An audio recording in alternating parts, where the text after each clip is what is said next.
आज सुनिए एक बहुत रोचक कहानी। कहानी का शीर्षक है महात्मा बुद्ध और किसान की समस्या। तो सुनिए आज की कहानी। सालों पहले गुमथा गांव में रहने वाला एक किसान काफी दुखी था। वो अपनी जीवन की छोटी छोटी परेशानियों को लेकर उदास रहता था और अपने दुख के बारे में लोगों को बताता फिरता था। एक दिन उसे किसी ने सलाह दी कि तुम गौतम बुद्ध के पास चले जाओ, वे तुम्हारी समस्याओं का कोई ना कोई हल जरूर निकल देंगे। उस व्यक्ति की बात सुनते ही दूसरे दिन वो किसान सीधे महात्मा बुद्ध के पास पहुंच गया। गौतम बुद्ध के पास पहुंचकर उन्हें प्रणाम करते हुए उसने बताया कि मैं एक किसान हूं और मैं खेती करके जीवन यापन करता हूं।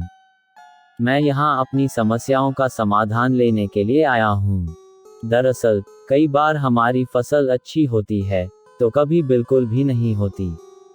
इससे मैं बहुत परेशान हो जाता हूँ।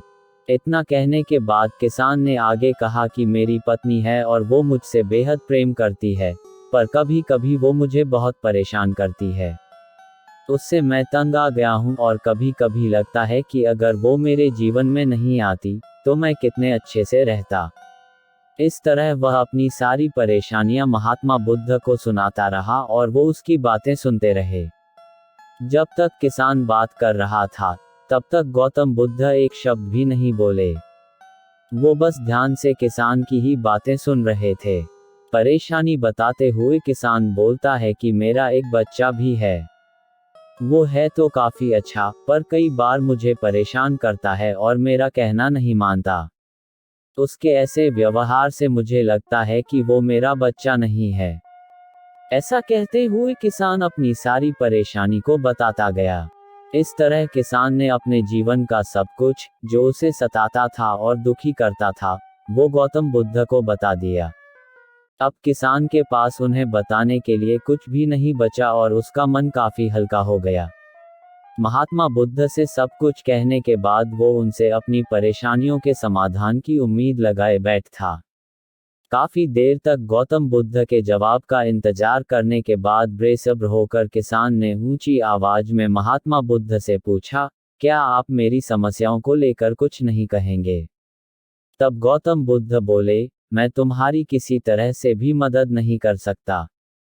किसान ने महात्मा बुद्ध से ऐसे जवाब की उम्मीद नहीं की थी। वो उनका जवाब सुनकर हैरान हो गया। उसे अपने कानों पर भरोसा नहीं हो रहा था। उसने भगवान बुद्ध से पूछा कि ये आप क्या बोल रहे हैं? क्या आप मेरी समस्याओं का समाधान नहीं कर सकते? मैंने सुना है कि आप सभी की समस्याओं का समाधान करते हैं, तो मेरी समस्याओं का क्यों नहीं करेंगे? अगर किसी के जीवन से एक समस्या जाती है, तो दूसरी समस्या आ जाती है।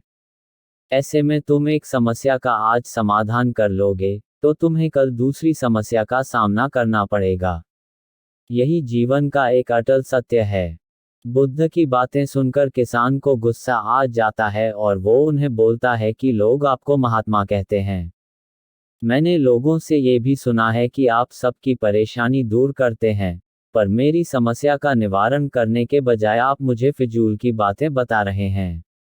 मैं आपके पास बहुत उम्मीद लेकर आया था, पर अब मुझे लग रहा है कि आपके पास मेरा आना व्यर्थ हुआ। मैंने जो भी आपके बारे में सुना था वो सब झूठ है। महात्मा बुद्ध को इतना कहकर किसान वहां से जाने लगता है। तभी उससे भगवान बुद्ध कहते हैं कि तुमने जो समस्याएं बताई हैं उनका मैं समाधान नहीं कर सकता, पर मैं तुम्हारी दूसरी परेशानी का निवारण कर सकता हूँ।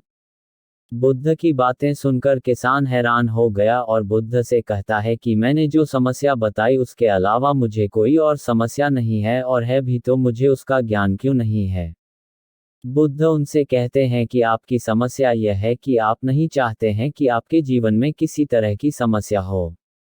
खुद को किसी तरह की समस्या न हो, ये सोच रखना ही दूसरी समस्याओं का कारण बनता है। आपको यह स्वीकार कर लेना चाहिए कि हर व्यक्ति के जीवन में किसी न किसी तरह की समस्या होती है।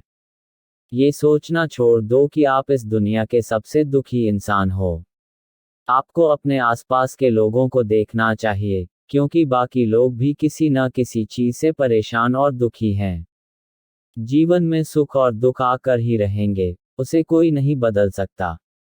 बस तुम्हें दोनों ही स्थिति में खुद को काबू में रखना होगा। इससे दुख का असर तुम पर ज्यादा नहीं होगा। ऐसे में तुम्हें यह सोचना छोड़ना होगा कि तुम्हारे जीवन में समस्या न हो, तभी तुम हर समस्या का आसानी से सामना कर पाओगे। बुद्ध की बातें सुनकर किसान उनके पैरों पर गिर गया और उनसे माफ़ी मांगने लगा। वो समझ चुका था कि महात्मा बुद्ध उससे क्या कहना चाह रहे हैं। कहानी से सीख हमें अपनी छोटी छोटी परेशानियों के लिए किसी से शिकायत नहीं करनी चाहिए, बल्कि उन परेशानियों का खुद से सामना करना चाहिए।